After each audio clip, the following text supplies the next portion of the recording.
Harga minyak dunia alami penurunan signifikan dalam beberapa waktu terakhir.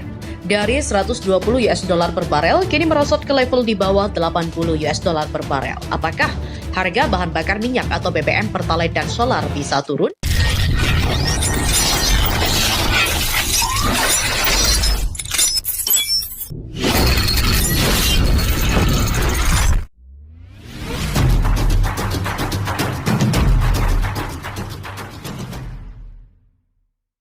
Kalau tahun depan tentu kita bicara dengan DPR ini belum selesai karena masih di dalam proses pembahasan.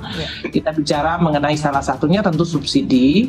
Subsidi yang kita akan sediakan di tahun depan masih cukup signifikan, lebih dari 340 triliun.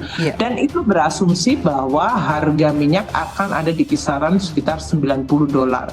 Tentu kita juga melihat ketidakpastian mengenai outlook dari harga minyak karena kita juga di Kementerian Keuangan juga mencoba satu pasti menggunakan data dari agensi yang memang otoritatif di bidang minyak, tapi paling tidak kita mengidentifikasi dua faktor yang akan sangat dominan mempengaruhi harga minyak termasuk harga komoditas tahun depan. Outlook dari negara-negara maju itu masuk resesi, pasti permintaan terhadap minyak menjadi turun. Maka kalau turun, pressure terhadap kenaikan harga diperkirakan atau diharapkan akan menurun. Harga mungkin akan turun, tidak lagi mencapai di atas 100. Menteri Keuangan Sri Mulyani Indrawati menuturkan dalam kebijakan BBM tidak cuma mempertimbangkan soal harga minyak dunia, akan tetapi juga rupiah dan konsumsi BBM di dalam negeri. Nilai tukar rupiah diketahui alami pelemahan tajam dari yang diasumsikan pemerintah. Dolar Amerika Serikat AS kini berada pada level 15.100 rupiah. Tren pelemahan dimungkinkan masih terus terjadi ke depannya. Selanjutnya adalah konsumsi Pertalite dan solar. Sejak kenaikan diputuskan awal September lalu, konsumsi kedua jenis BBM tersebut alami penurunan secara harian. Kemarin sesudah adanya kenaikan harga Pertalite dan solar, ada sedikit penurunan dari konsumsi dari Pertalite dan solar.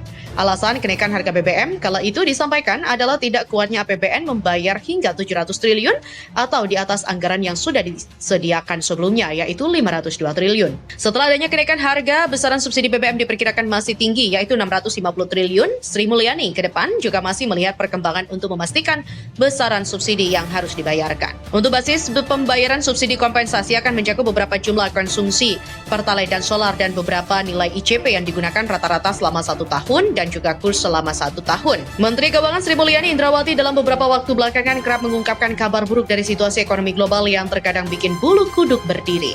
Dunia saat ini dihantui berbagai macam krisis dampak dari perang Rusia-Ukraina. Sejumlah lembaga internasional menyebut situasi ini masih akan berlanjut hingga tahun depan dan diperkirakan akan lebih buruk dari sekarang.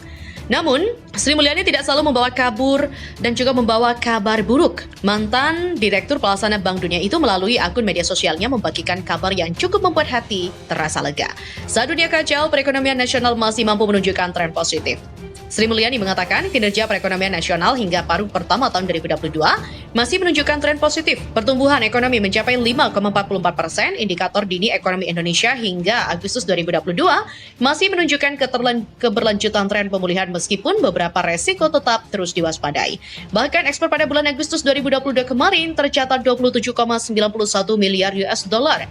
Sedangkan neraca perdagangan pada bulan Agustus melanjutkan surplus 5,76 miliar US dollar, lebih tinggi dibandingkan bulan sebelumnya. Secara kumulatif, surplus neraca perdagangan mencapai 34,92 miliar. Menurutnya, optimisme konsumen kembali tinggi ditujukan oleh indeks penjualan retail yang masih terus tumbuh, sehingga konsumsi masyarakat diperkirakan masih cukup kuat di kuartal 3 2022.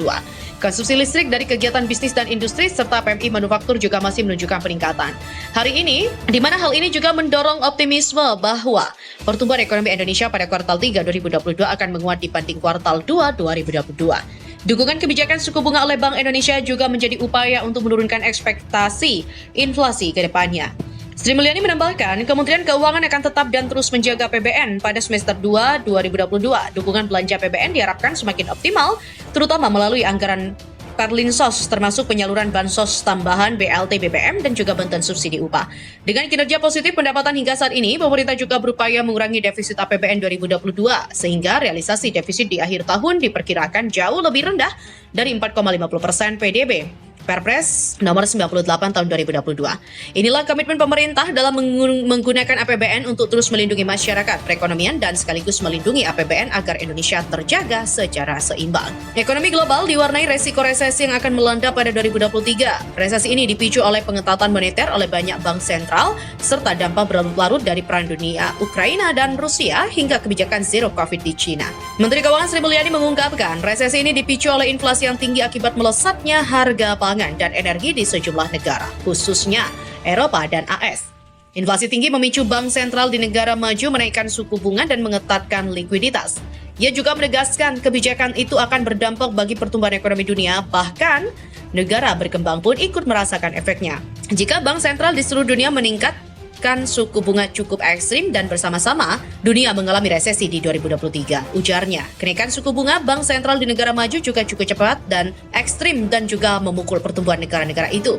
Suku bunga acuan di Inggris tercatat sebesar 2,25% atau naik 200 basis poin, dan AS sudah mencapai 3,25% setelah naik 300 BPS. Sementara itu, AS diperkirakan akan kembali menaikkan sebesar 75 BPS dan Eropa sebesar 125 BPS. Ini kenaikan ekstrim selama ini Eropa sangat rendah dari sisi policy rate-nya.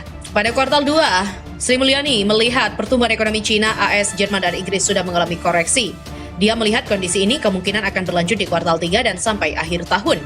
Sehingga prediksi pertumbuhan tahun ini dan tahun depan termasuk resesi mulai muncul. Lalu bagaimana dengan nasib Indonesia? Akankah ekonomi tanah air ikut terseret resesi? Sri Mulyani menuturkan, kinerja sektor eksternal Indonesia juga sangat positif didukung neraca perdagangan yang melanjutkan tren surplus serta ekspor dari dan juga impor bulan Agustus 2022 yang merupakan tertinggi sepanjang masa. Aktivitas manufaktur Indonesia masih terus menguat dengan tekanan inflasi bulan Agustus yang semakin berkurang. Peningkatan konsumsi listrik juga berlanjut menunjukkan terus tumbuhnya aktivitas ekonomi masyarakat. Bahkan pertumbuhan ekonomi diperkirakan masih akan tumbuh lebih baik di tahun 2022 sejalan dengan proyeksi yang dilakukan oleh lembaga internasional terkemuka seperti ADB sebesar 5,4%, IMF 5,3%, Bloomberg 5,2%, dan Bank Dunia 5,1%.